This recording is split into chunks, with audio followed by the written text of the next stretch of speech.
Well, it wasn't too long ago that we had an opportunity to sit down with Minister Nixon. And at that last interview, he talked about the potential of something happening in the world of turkeys. And sure enough, a new management plan for wild turkeys in our province has been released. Minister Nixon joins us to literally talk turkey.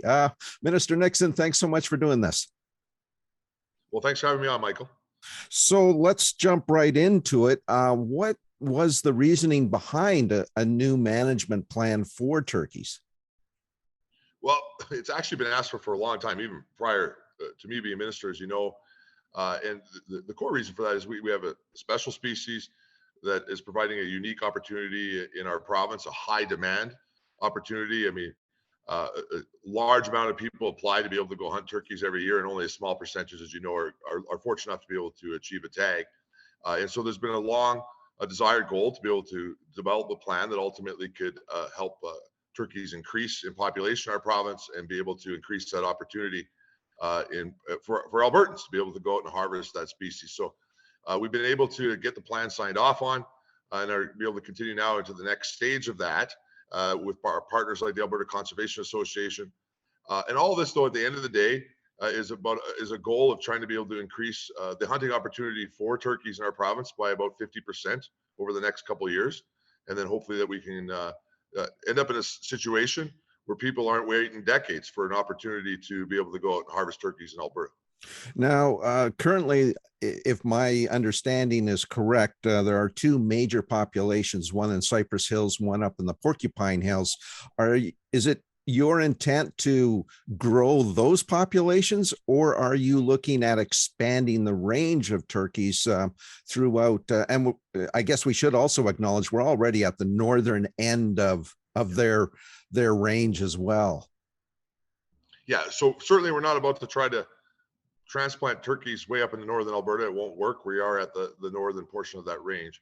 The goal will be to increase populations both in the areas, though, that we already have, and then second, through this turkey management plan, identify other opportunities where turkeys can do well, and then look at opportunities where we can be able to reintroduce some turkeys into those areas. We do, of course, through this process that's spelled out in the plan, have to work with landowners and other stakeholders that would be impacting the landscape to make sure that we do that right.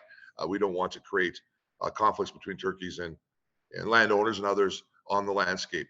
One of the big things that we're moving forward on this, Michael, with the plan being signed off in partnership with the Alberta Conservation Association, we'll be looking at bringing Merriam turkeys from BC. That's a different process we have to work with that province, but they are working through that where we can help, sorry, Michael, supplement our population here.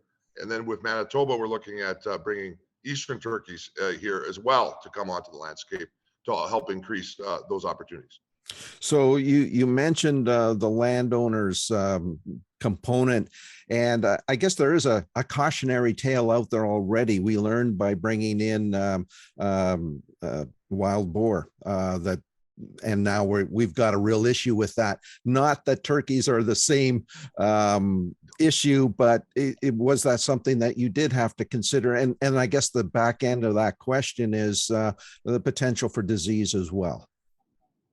Yeah. So first off, any animal coming in through a transplant program with other provinces, one of the big challenges is to deal with that disease issue. And all the best protocols will be followed both for BC and Manitoba, which is why it can't happen overnight. Second, you're correct. Anytime that we're reintroducing S species or introducing an introduced species into our province, we got to be able to make sure that we get it right. Wild boar is a great example of where you could get it wrong. Turkeys are a little bit different of a situation, at least from the ability of us to be able to harvest them or control them through manageable hunting. That said, a real key part of the turkey plan that's been signed off and released is to work on existing landowner conflicts in the areas where turkeys already are.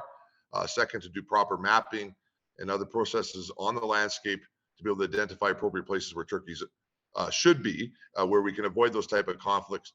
And then ultimately the goal will be to use hunting, the best conservation tool that we have, to be able to make sure that we can keep that species to the numbers that we need it to be and avoid significant landowner conflicts.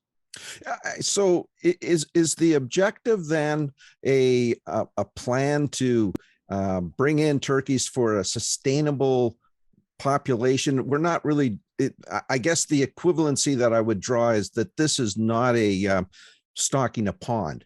This is something that you are actually trying to grow the population of turkey, and hunting just happens to be the management tool that you're going to use to ensure that that population doesn't get out of control. Is that a fair statement?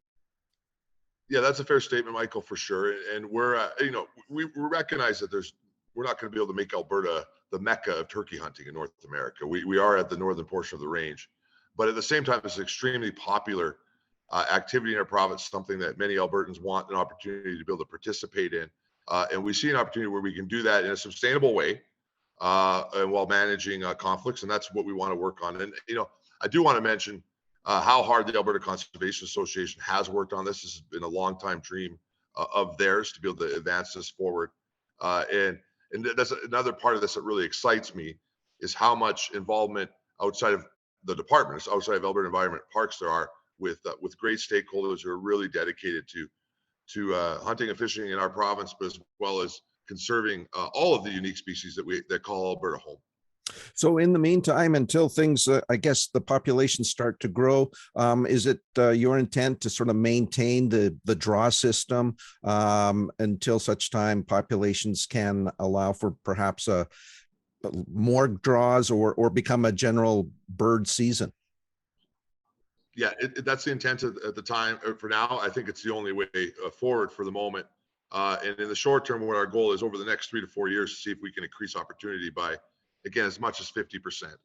And then at that point, we'll evaluate to see, how well it's going, and whether or not we've got turkeys in the right spots, and whether or not we can go any further with it than that. So it's exciting. I think the hope is that at the end of the day, we're never going to see a spot where Albertans get to go turkey hunting every year. That's just not what's going to take place. This is not the future whitetail of Alberta.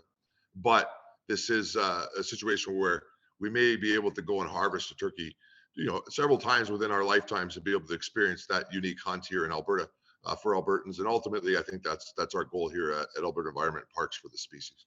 Well, it certainly sounds very exciting. I know there are literally tens of thousands of hunters chomping at the bit for this to get underway. Minister Nixon, thanks for bringing us up to speed on it, and best of luck with the program. Thank you very much. Thanks for having me on again, Michael.